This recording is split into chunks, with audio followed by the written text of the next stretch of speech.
Welcome into the Green Bay Packers Report. My name is Joey Petersen. On today's show, we got Green Bay's latest trade rumors from an article that ESPN released earlier this week. And then on the back half, it's time to get to your questions. We'll answer them on today's Q&A. Before we get into the trade rumors, though, make sure you guys are subscribed because we are battling the Steelers in our Week 8 sub-battle. This thing ends on Sunday when they kick it off, and we cannot be down by the time they do kick it off on Sunday Night Football. Down 20 subs right now. That can change in 5 minutes. I just need you guys to subscribe. If you want to take down the Steelers, that starts right here. Daily free coverage. All you got to do, hit that big red sub button.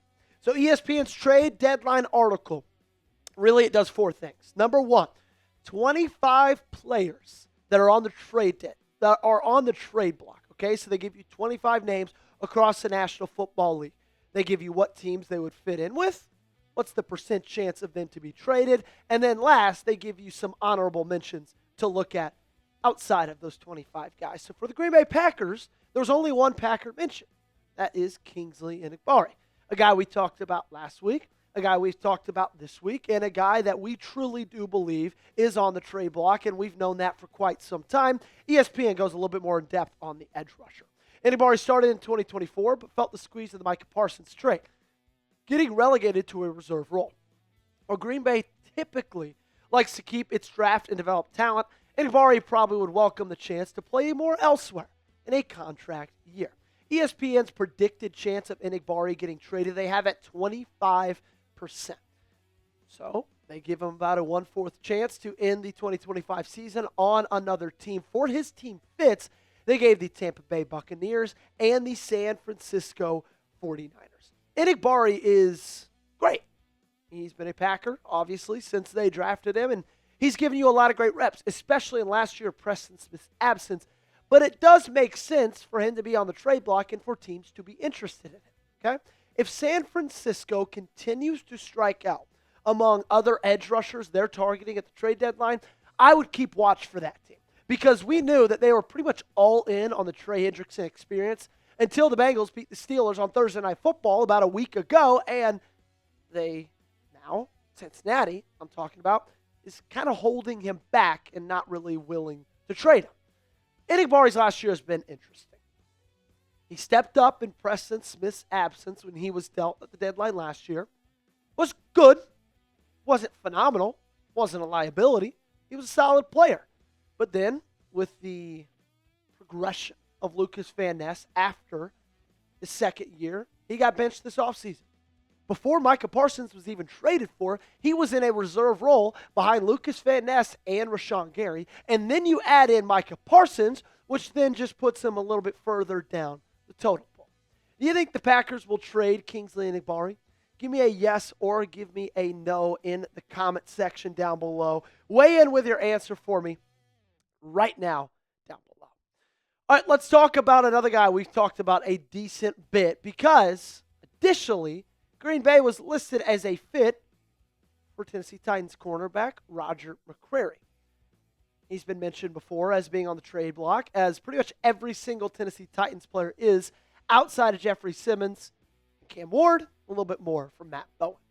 More of a ball disruptor than a playmaker, 3 career interceptions.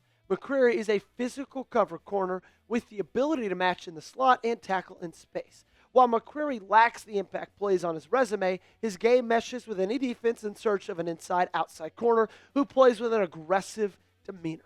Now, ESPN feels like he's more likely to get dealt than Kingsley Enagbare because they have his predicted chance of getting traded all the way up to 35%. So they're giving it a little bit more than even a third of a chance that he gets traded. And while I do like Roger McCreary, and while I do believe that the Green Bay Packers are a fit for him, as well as the Arizona Cardinals and the Atlanta Falcons, who were also mentioned, I don't know how much he is a fit for the Green Bay Packers.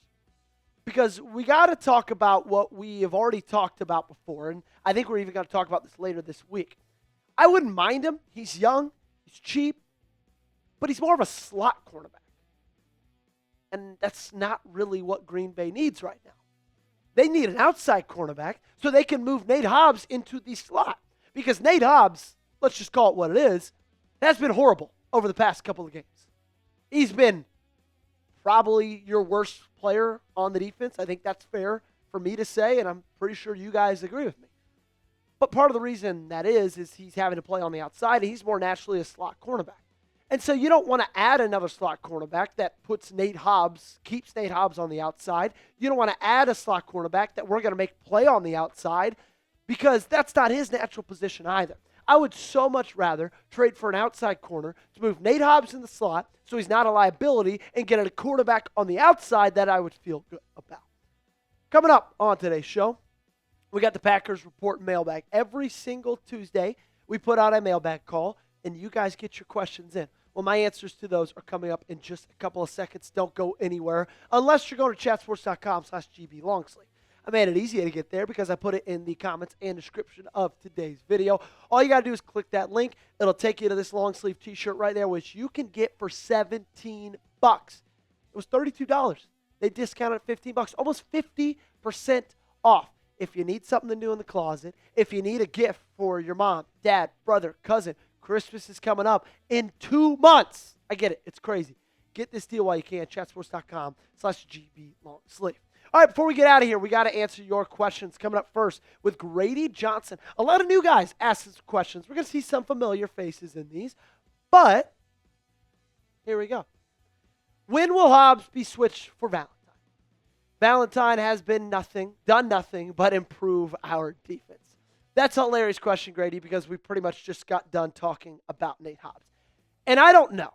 Shout out Producer Gage for bringing up this graphic. Here's the snap count for the game against Arizona. Hobbs and Keyshawn Nixon led the team with 76. That's not that crazy. What's crazy to me is that Valentine was all the way down there with only 2. Now, I think part of that reason is he's still kind of working back to being 100%. As we know, he suffered an injury in that game against the Cincinnati Bengals. But still, 2 snaps, I don't think that is near enough. Nate Hobbs fits so much better on the inside. He fits so much better at nickel. And at this point, it's like, what would it hurt giving Carrington Valentine more snaps? Because Nate Hobbs is letting up more yards than any other cornerback on this defense game in and game out. So if you are Matt LaFleur, if you're Jeff Hafley, if you're the one making that call, why not switch things around? Move Nate in the slot, move Carrington Valentine outside, see if that's something that works. Just throw the kitchen sink at it and see what sticks. Terrell_9 coming in next. Another new question asker. Do you think the offense should get Golden more touches, like a number 1 wide receiver amount? I wouldn't mind it. I think in that game against Cincinnati, you saw how dynamic he could be. You saw how dynamic he was. He had his best game yet. He had over 100 total yards between receiving and rushing. Gave him a little bit of a jet sweep action. You also have seen pretty consistently in very big moments of the game, whether it's 3rd down, whether it's 4th down, Matthew Golden is a guy that Jordan Love is going to. Right now, I still think wide receiver 1 on this team is very much up in the air. It's up for grabs. Who's going to be the one that comes down and takes it? I think through the first 6 games of the season, it's trending to be Romeo Doubs, but I think if they get more touches from Matthew Golden, if they give him a ball a little bit more, we can fully see his potential unlocked.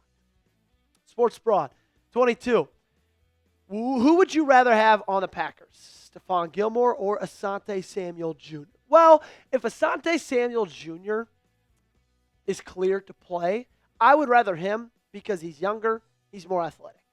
But Asante Samuel Jr. is going through an injury right now that is pretty dang serious. There's a reason he wasn't signed by a team through this entirety of the offseason.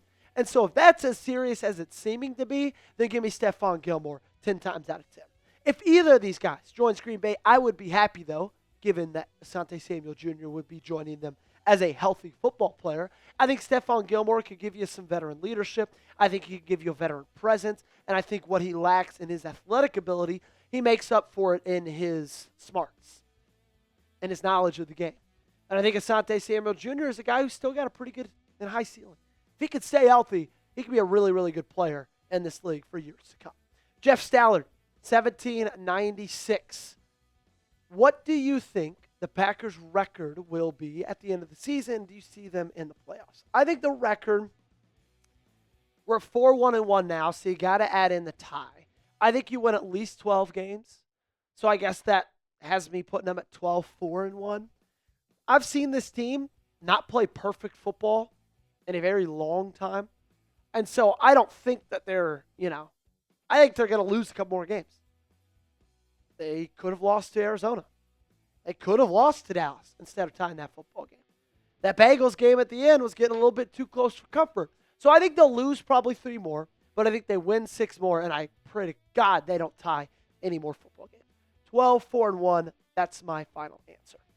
Make sure you give me your answers in the comment section down below. Predict the Packers record in the comment section. I got 12-4-1. Where do you have them? That's going to be it for today's show. Make sure you have me on Twitter, Joey Petersen 8, Instagram at Joey Petersen 8. Make sure you subscribe to the channel. Daily videos, all 100% free right here on the Green Bay Packers Report.